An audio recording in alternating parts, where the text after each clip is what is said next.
जय हिंद दोस्तों, आप सबका स्वागत है अपना यूट्यूब चैनल रसायन संग्रह में। तो मैं इस वीडियो में बताने वाला हूं मुख्यमंत्री कन्या उत्थान योजना यानी प्रोत्साहन राशि जो अब मिलने वाला है 25,000 रुपया, उसके बारे में यानी उसके अप्लाई के डेट के बारे में, यानी उसके अप्लाई में आपको डॉक्यूमेंट क्या लगेगा, आपको डॉक्यूमेंट क्या लगाना है, अकाउंट किन का लगाना है, अपना लगाना है या अभिभावक का लगाना है, ये सब की जानकारी मैं विस्तार रूप से देने वाला हूँ। तो प्लीज़ आप थोड़ा वेट कीजिए, इस वीडियो के आप लास्ट तक बने रहिए, सारी सभी जानकारी आपको मिलेगा। देखिए, सबसे पहले मैं इसमें बताने वाला हूँ मुख्यमंत्री कन्या उत्थान योजना, जो यहाँ पे लिखा हुआ है। देखिए, मैं सबसे पहले बताने वाला हूँ मुख्यमंत्री कन्या उत्थान योजना। देखिए, यहाँ पे लिखा हुआ है 25,000 रुपया, यानी इसका जो अप्लाई डेट था ना, 3 अप्रैल से आवेदन लिया जा रहा है। मतलब इसका अप्लाई का जो डेट था वो 3 अप्रैल से ही चालू हो चुका है। मतलब इनका पोर्टल जो था, पोर्टल ओपन हो चुका है। तो सबसे पहली बात इसमें आपको बताना सबसे पहले मैं इसमें बताने वाला हूँ कि आपको डॉक्यूमेंट में क्या लगेगा और अकाउंट किनका देना है, अपना देना है, किसी मतलब अपने माता या पिता का देना है। तो इस सब की जानकारी मैं देने वाला हूँ। देखिए, आगे चलते हैं।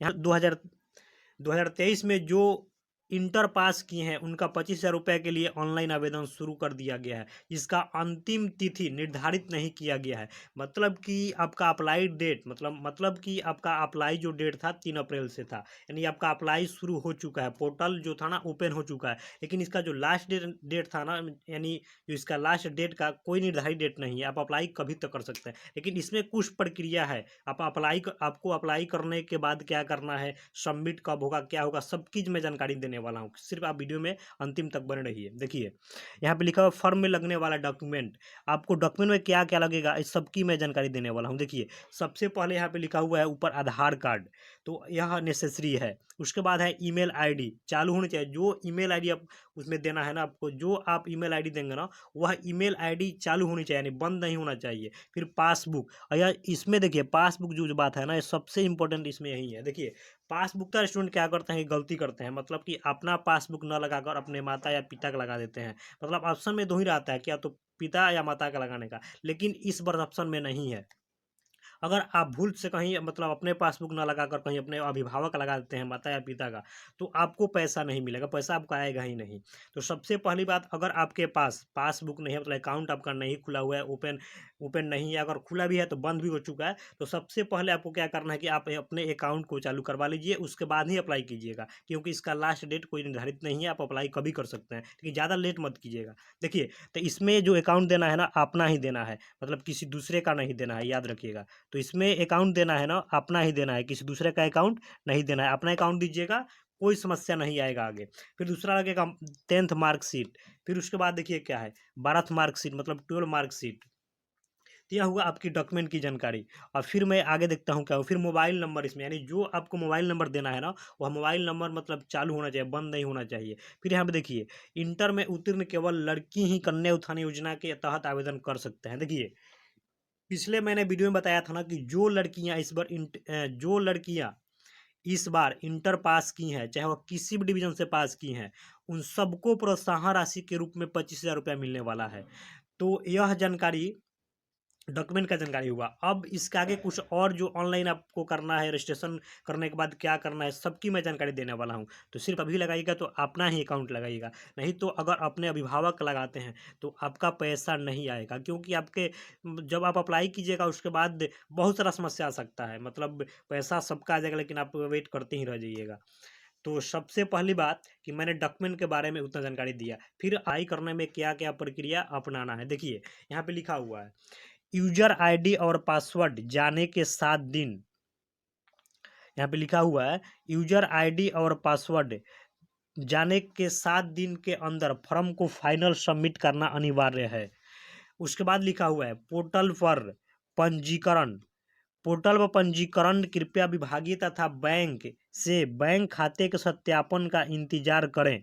सत्यापन के बाद, देखिए यहाँ पे लिखा था, सत्यापन के बाद सही पाए जाने पर आपके रजिस्टर्ड मोबाइल नंबर पर, यानी जो आप मोबाइल नंबर दीजिएगा ना, उस पर एक मैसेज आएगा, यूजर आईडी और पासवर्ड प्राप्त होगा। मतलब क्या, यूजर आईडी और पासवर्ड का मैसेज आपके पास जाएगा। आपको इस आईडी और पासवर्ड को लॉगिन कर देना है।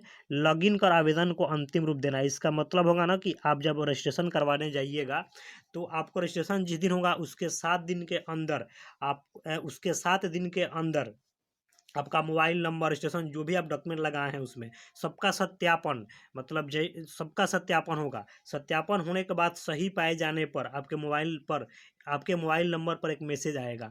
मैसेज पे आपके यूजर आईडी और पासवर्ड रहेगा। उस पासवर्ड के माध्यम से आपको फिर फॉर्म को पुनः सबमिट करना है, जाकर किसी साइबर कैफ वाले के पास, या अपने मोबाइल से भी सबमिट कर सकते हैं। फिर देखिए आगे क्या लिखा हुआ है।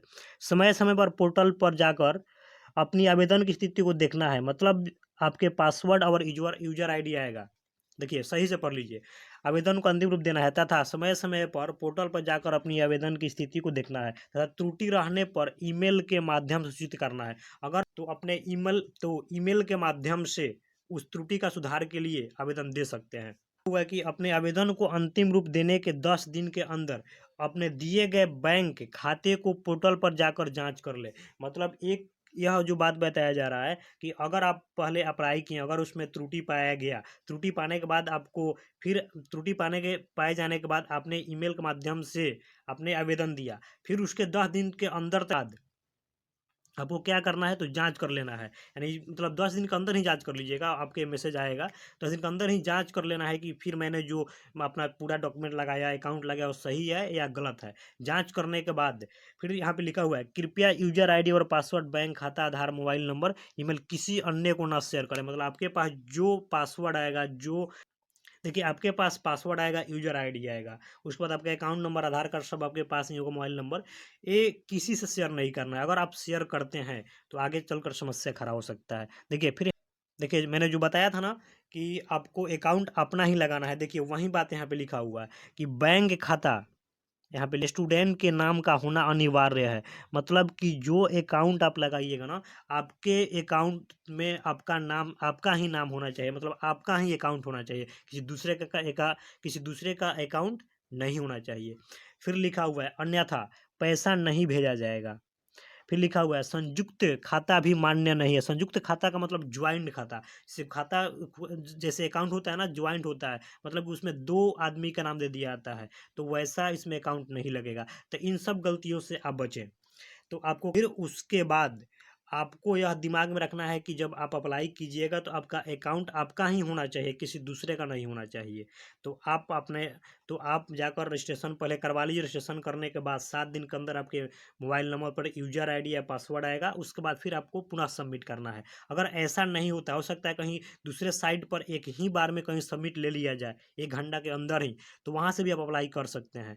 तो यह देखिए किसी-किसी साइट पर ये भी होता है कि आप अप्लाई किसी-किसी साइट पर ये भी होता है कि आपने रजिस्ट्रेशन तुरंत किया, रजिस्ट्रेशन करने के 1 या डेढ़ घंटा के बाद पुनः 1 या डेढ़ घंटा के बाद पुनः वह सत्यापन कर ली जाती है। देखिए किसी-किसी साइट पर ऐसा भी होता है ना कि आपने रजिस्ट्रेशन किया, रजिस्ट्रेशन करने के बाद यानी लगभग 1 या 2 घंटा बाद हो सकता है कहीं पुनः सत्यापन कर लिया जाता हो। सत्यापन करने के बाद कहीं सबमिट का आपका ऑप्शन आ जाए, तो वैसे भी आप अप्लाई कर सकते हैं। मतलब 7 दिन का आपको वेट नहीं करना पड़ेगा। और नहीं तो जो इसका मेन पोर्टल चाहे जो मेन साइट होता है ना, उस पे यह नियम दिया गया है कि अपना रजिस्ट्रेशन जिस दिन करवाइएगा उसके 7 दिन के अंदर आपका वेरिफिकेशन होगा। 7 दिन के अंदर ही आपको अप्लाई कर देना है, जब आपके पास मैसेज आ जाएगा तो। तो चलिए मैंने इतना जानकारी दिया, फिर इससे संबंधित जो भी नोटिफिकेशन आएगा मैंने आप मेरे चैनल के माध्यम से जानकारी प्राप्त कर सकते हैं। तो मेरे चैनल को सब्सक्राइब करके रखिएगा, जैसे ही आएगा मैं अपलोड करूँगा आप मेरे चैनल के माध्यम से जानकारी प्राप्त कर सकते हैं।